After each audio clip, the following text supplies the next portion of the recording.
Sige lang, maupo ka bakla. Huwag mo sabihin ito na ang huling pagsusulit namin para sa exam, tanda. Naku, syempre hindi. Pero konektado ito ron. Alamin ko lang naman kung gaano kakupal ang mga aplikante ngayon. Iko-content ko kasi ito sa channel ko. Vlogger yarn? Unang tanong sa'yo, Bading. Bakit kinakailangan mong maging isang ganap na hunter? Hindi ko talaga bet maging isang hunter pero Pero ano? marami kasi akong pag-agamitan kapag mayroon akong hunter license. Tulad ng ano? Tulad ng kapag nag-jowables ako ng bata, hindi yun matuturing na krimen kung meron akong hunter license. Naintindihan mo ba yun? I get that shit. Ngayon, ang susunod na tanong ay sino naman sa mga 8 aplikante ang bet na bet mong tsupain? Dako, pasensya na, tsupa kasi yung nakalagay dito. Tingin ko si Kilo Oh! Inaamin ko naman na marami talagang gwapong aplikante ngayong taon pero mas bet ko talaga yung mga supot pa. Pero sino naman sa mga 8 aplikante yung hindi mo bet? O kaya naman hindi ka interesado dito? Maaari mo magsabihin sa akin kung sino yon? Sino nga ba? Siguro masasabi ko si Gon. Kasi bata pa siya masyado at wala pang kamuwang-muwang sa mundo. Though may itsura si Gon, talaga namang cute na cute siya para sa akin pero masyado pa siyang immature. Okay, gets ko. Pero kung ikaw ang tatanungin ko, Chairman, nagjojowa ka ba ng bading? O hindi? Nako, pasensya na. Tomboy kasi yung trip na trip ko.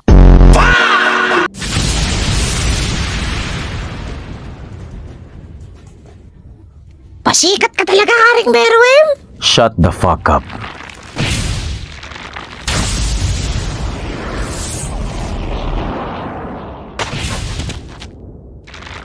Ganito pala ang mundo ng mga tao.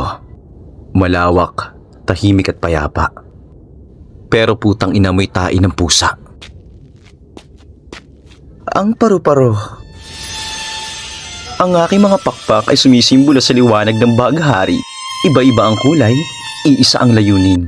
Ang makahawak ng utin. Mauuna na ako sa inyo. Pag kasi lang alam mo na dama mo na kagad ng kaba. Ang kanyang natatanging kabaklaan. Masubukan ngang lumipad kung marunong talaga ako.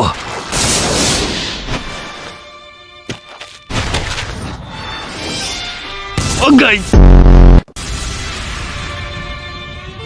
Hindi ko pa pala napapraktis, yawa.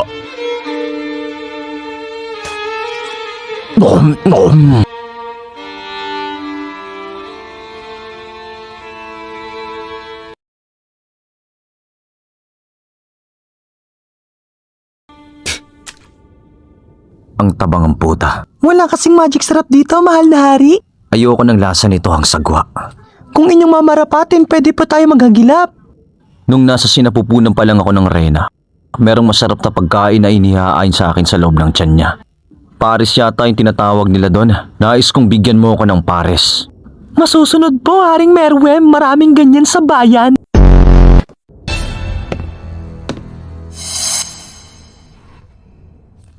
Tingnan nyo, nag-drawing ako ng tite.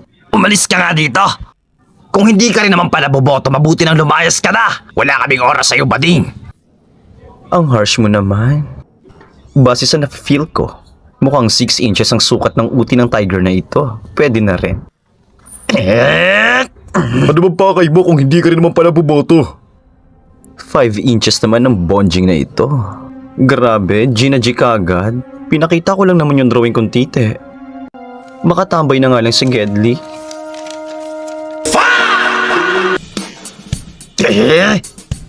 Tangina! Bakit nandito ka pa din?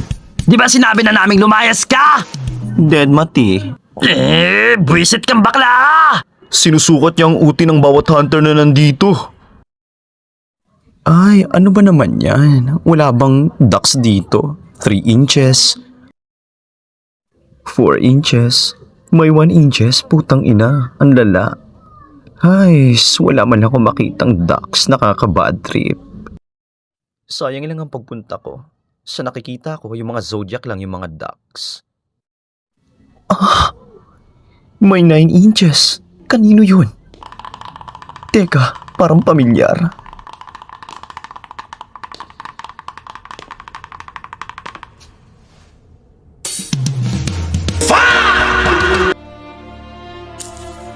Killua, anak, mangako ka sa akin. Huwag kang bibembang ng hindi mo syota. Ang ganda naman ng tanawin dito, ma. Ang daming puno, pero bakit kaya nila sinasabing mas marami pang ang bakla kaysa sa puno? Sa palagay ko naman Hisoka yung iba doon rage bait lang. Alam mo yon, para lang mainis yung mga tao. Sinasadya nilang sabihin ang bagay na yon. Totoo ba, te? Yung pala hindi pala sila galit sa bading, kumbaga nantitrip lang sila? Siguro pero parang gano'n na nga. Wala naman akong problema sa pagiging bading mo, Hisoka. Ang ayaw ko lang ang hilig mo sa mga bata. At saka hindi naman lahat ng bading ay masasama. Nahati nga ito sa dalawang bahagi, ang bading at guding. Siguro naman alam mo na ang bagay na yon, ano? At saka isang tabi muna yung kabaklaan mo, gago. Marahil hindi mo na alam ang mga bagay-bagay na nangyayari sa mundo. Alam mo ba, patay na si Chairman Netero. Hindi ka na updated kakahabol mo sa burat ni Cloro. Siguro kung nandun ka sa Chimera Ant Arc, baka malaki yung naging ambag mo. Hindi naman ako against sa mga bakla, pero kasi hindi kita kayang patulan, Hisoka. Si Killua, pwede ko ba siyang chupisin? Mukhang wala kang naiintindihan sa mga sinasabi ko. Hayaan mong tapusin kita dito ngayon. Dito mismo sa kinatatayuan mo.